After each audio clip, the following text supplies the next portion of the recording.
Introduction. On the night of December 23rd, 2019, a sudden attack of agitation jolted Carl from a deep sleep. "I felt like a deer in the headlights," he said. Unable to shake the restlessness with his usual relaxation and breathing techniques, he headed out into the night and walked for 8 miles, but to no avail. It was like a startle response that wouldn't go away, he said. From that night forward, these unsettling feelings would continue to come and go. They'd leave him in peace for a day or two, only to repeatedly revisit him for as long as 24 hours, depriving him of sleep and compelling him to walk up to 25 miles at a time with little to no relief. In early February 2020, he sought help from his primary care doctor, who told him his physical exam and blood tests were normal and recommended a melatonin supplement for insomnia. Melatonin did help with sleep, but the agitation simply waited until dawn to overtake him. The situation had become unmanageable. Carl knew he had to do something, but he was dead set against psychiatric medications. About 15 years earlier, he'd sought help for mood and attention issues from a private specialty clinic where he underwent a psychiatric evaluation, including sophisticated brain imaging. Thousands of dollars later, he walked out with 3 psychiatric diagnoses and 3 prescriptions: Effexor for depression, Klonopin for anxiety, and Adderall for ADHD. After starting low dosages of these medications, he began to feel superhuman, highly focused, and full of energy, and became uncharacteristically arrogant and extroverted. Adding marijuana into the mix to cope with these uncomfortable manic side effects only made the behaviors worse, and he eventually found himself on the brink of divorce. It was under those dire circumstances that a psychiatrist diagnosed him with bipolar II disorder and urged him to take a mood stabilizer. He instead decided to stop all 3 medications, joined Marijuana Anonymous, and found another doctor who was willing to work with his wife to monitor his behavior, agreeing to try a mood stabilizer if any signs of mania reemerged. From then on, Carl committed himself to a combination of cognitive behavioral techniques and cycling 100 miles per week as his therapy and medication. This plan was helpful in managing his mood for more than a decade, but it proved no match for the agitation that struck him that December. Needing a new way forward, Carl turned to the internet and happened upon low-carbohydrate dietary approaches to mental health conditions. So he reached out to me in March 2020 for a nutritional psychiatry evaluation. His whole life long, Carl had been eating a standard American diet full of processed foods, which meant large quantities of refined carbohydrates, sugar, flour, and processed cereals, and refined vegetable oils. So there was plenty of room for improvement. In my mind, there were several dietary strategies worth considering: a paleo diet of meat, seafood, poultry, fruits, vegetables, nuts, and seeds, a whole foods, low-carbohydrate diet, or even a plant-free carnivore diet, which contains virtually no carbohydrate at all. Carl chose the carnivore diet because he hoped it would bring the fastest relief. At that point, his score on the PHQ-9, a screening test for depression, was 15 on a scale of 0 to 27, with 27 being the most severe, and his score on the GAD-7, a screening test for anxiety, was 17 on a scale of 0 to 21, with 21 being most severe. An unorthodox remedy. After 39 days on his new diet, both his GAD-7 and PHQ-9 scores had fallen to 0. He messaged me, "Just another awesome week without any symptoms of anxiety, agitation, or depression. Nada, zilch, none. Yay. Overall, I am consistently feeling better than I have for my entire life." Psychiatric medications rarely eliminate all symptoms and virtually never produce the empowered joy evident in Carl's words. After a lifetime of eating a standard American diet, switching to a diet consisting entirely of beef, pork, eggs, and cheese appeared to have completely reversed his mood disorder. Ironically, the only problem he encountered was that despite eating 3 to 4 pounds of fatty animal food per day, he couldn't regain the 10 pounds he'd lost during that 3-month period of agitation.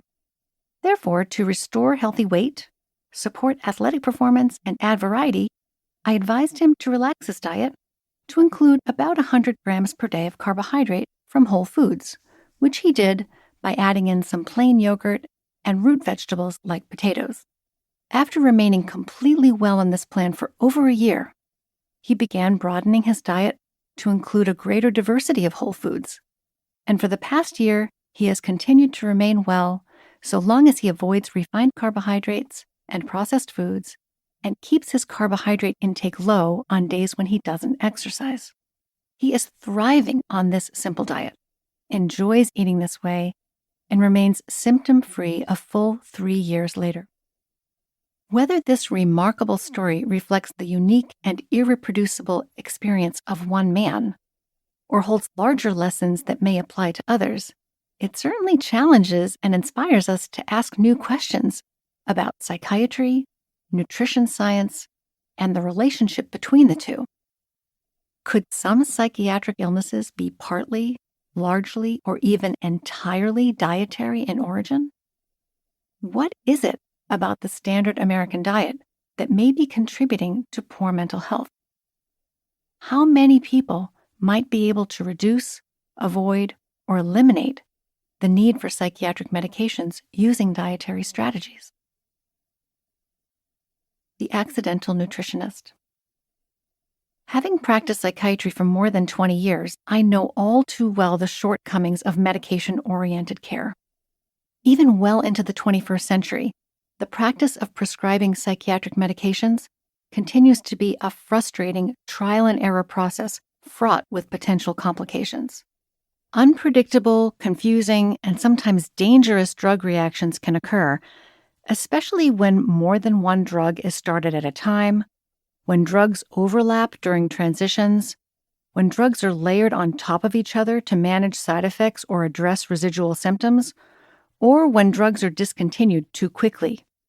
While skilled, thoughtful use of medications absolutely improves quality of life for some people and does prevent some hospitalizations, injuries, and suicides, all too often this relief of suffering comes at the expense of side effects such as drowsiness, sexual dysfunction, weight gain, apathy, and high blood sugar. We can and must do better, and I am convinced that modern nutritional psychiatry is the way forward. This conviction did not come naturally to me. If you had told me 25 years ago that I would be practicing nutritional psychiatry, I would have looked at you as if you had 3 heads. I loved the hard sciences of medicine, like biochemistry, physiology, and pharmacology, and believed that the ability to prescribe medication was the hallmark of a real doctor. I viewed the work of nutrition specialists and lifestyle-oriented practitioners with great skepticism. I would later come to understand that these arrogant attitudes were rooted in sheer ignorance. Nutrition courses were not required to earn my bachelor's degree in biology. In 4 years of medical school, we received only a few hours of nutrition education, and in 4 years of psychiatric residency training, nutrition wasn't mentioned once.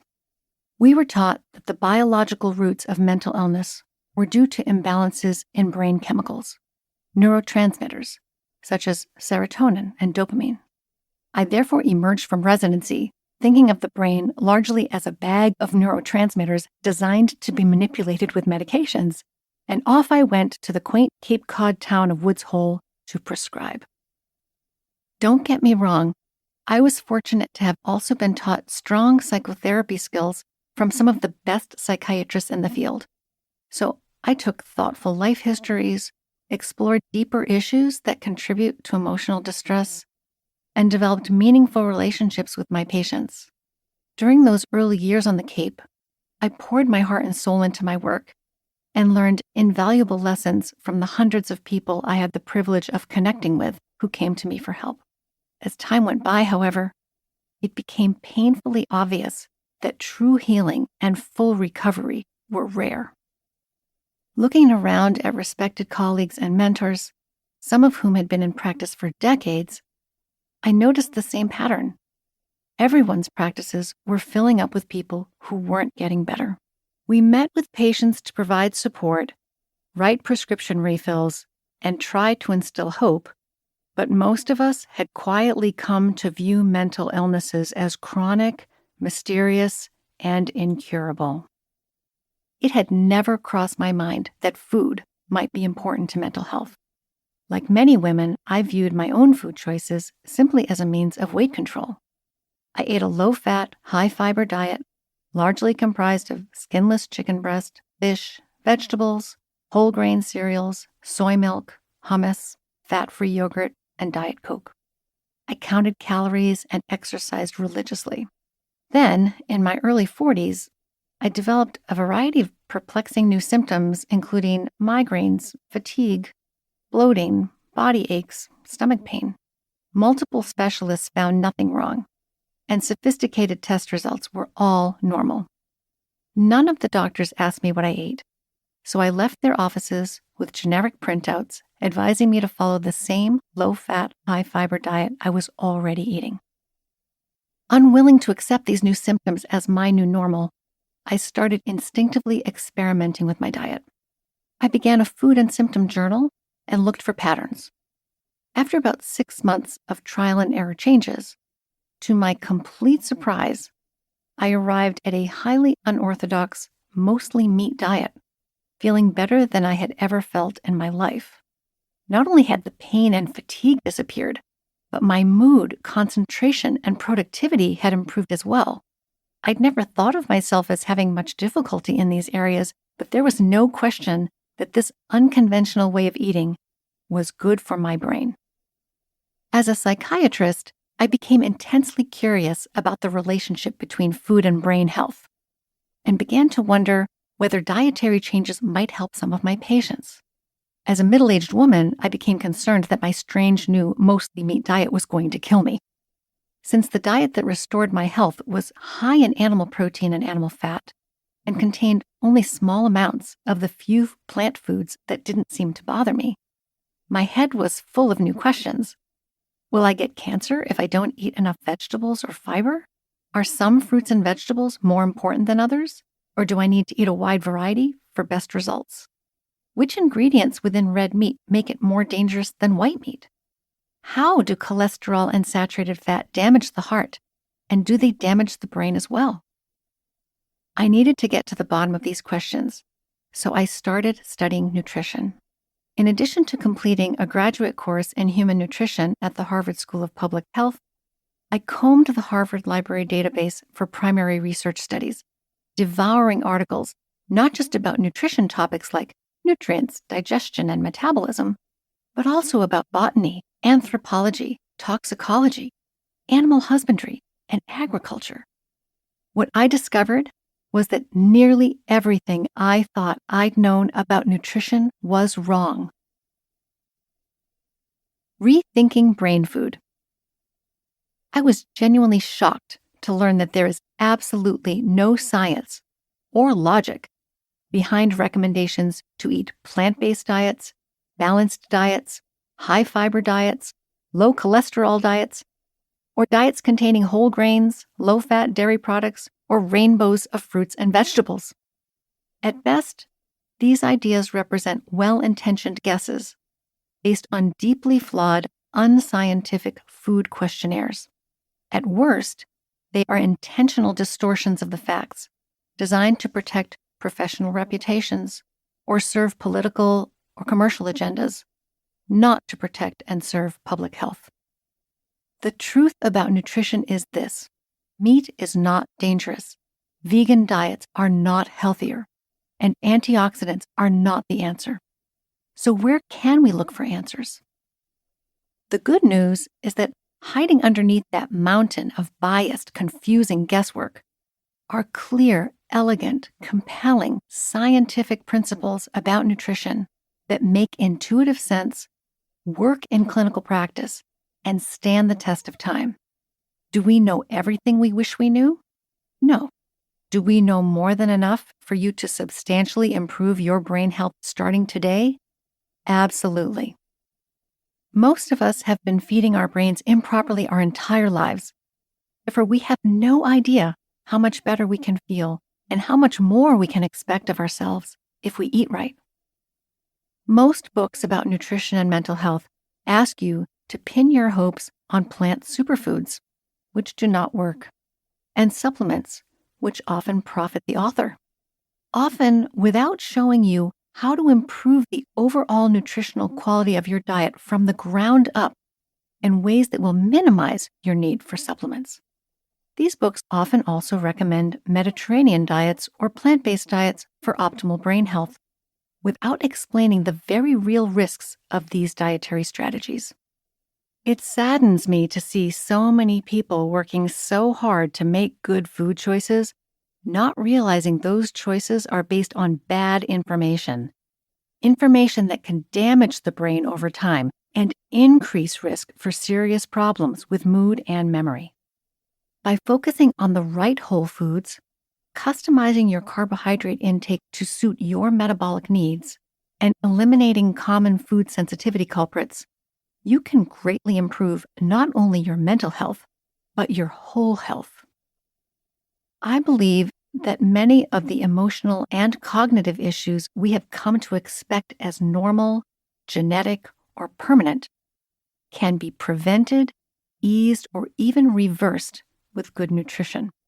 If you don't want to take medication, don't respond to medication, can't tolerate medication, or can't access medication, there are innovative dietary strategies you probably haven't tried yet that can help medication work better, counteract certain medication side effects, such as weight gain, or in some cases reduce or even eliminate the need for psychiatric medication. My goal in writing this book was to take the confusion out of nutrition and replace it with science, simplicity, and common sense, to teach you how to think for yourself about food, so you can make your own informed choices and find what works best for you and your family. A New Way Forward. This audiobook is divided into 4 parts. In part 1, I'll show you how sloppy, unscientific research methods have led to flip-flopping headlines, illogical guidelines, and public confusion about what we're supposed to eat. The problem is that most brain food researchers study nutrition from the outside in, by questioning people about their eating habits and then trying to guess how their food choices might be affecting their mental health. This flawed approach is why some of us dutifully top our morning oatmeal with blueberries, choose plant-based patties over hamburgers, or wash handfuls of supplements down with kale smoothies. We're told that these habits will protect our brains. But not only are these strategies very unlikely to help, they can even work against us. In this audiobook, we will look at nutrition from the inside out by discovering what the brain needs to function at its best, and then using that list of ingredients to redefine what a brain-healthy diet should look like. In part 2, we'll explore the dietary roots of our global mental health crisis. You'll see exactly how our modern ultra-processed diet contributes to brain inflammation, hormonal imbalances, neurotransmitter imbalances, emotional instability, depression, and dementia, and how focusing on the right whole foods and customizing your carbohydrate intake can restore internal harmony and reveal your best self. For those of you who need more relief, there's an entire chapter dedicated to the promise of ketogenic diets for psychiatric disorders. In part 3, I take you on a guided tour of the fascinating world of food. We'll weigh the risks and benefits of different food groups, learn how they affect the brain, and sort out which ones are essential and which ones are optional, so you can make informed choices about what to eat. I'll introduce you to some of the devilishly clever natural chemicals lurking within grains, legumes, nightshades, and certain other plant foods that can work against optimal brain nutrition and function. But I will also help you identify kinder, gentler plant foods so you can find the mix that works best for you. In Part 4, I boil down all of the information laid out in previous sections into 3 dietary strategies, all of which can be customized to your food preferences, health circumstances, and personal goals. Since changing how we eat is hard, you'll find meal plans and recipes for each one, along with plenty of tips and tools to support your success. I am nutritionally pro-choice and want everyone to have a seat at the table. So regardless of your dietary preferences, you will find the information you need to optimize your diet for better mental health. My hope is that this audiobook will ignite your curiosity about food and the brain, empower you and your family to live happier, healthier lives, and bring you peace of mind.